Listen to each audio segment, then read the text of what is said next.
আধুনিক জীবনের চালিকা শক্তি বিদ্যুৎ, কিন্তু প্রাণঘাতীও হতে পারে। সতর্ক থাকুন, সুরক্ষিত থাকুন। কোনো কারণে ওভারহেড বিদ্যুতের তার ছেড়ে রাস্তায়, চাষের জমিতে বা পুকুরে কিংবা জমা জলে পড়লে সেই তার স্পর্শ করবেন না এবং তার পড়ে থাকা জলকেও স্পর্শ করবেন না। আরে আরে আরে, এটা কেন করছেন? জামা কাপড় মেলার বা গবাদি পশু বাঁধার জন্য বিদ্যুতের খুঁটি ব্যবহার করবেন না।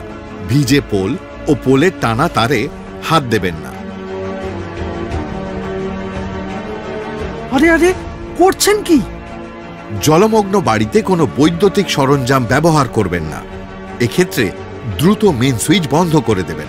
বিদ্যুৎ চলে গেলে পরিষেবা পাওয়ার জন্য নিজেরা বিদ্যুৎ দপ্তরের কোনো পরিকাঠামোয় হাত দিয়ে জীবনের ঝুঁকি নেবেন না। পশ্চিমবঙ্গ রাজ্য বিদ্যুৎ বন্টন সংস্থা দ্বারা জনস্বার্থে প্রচারিত।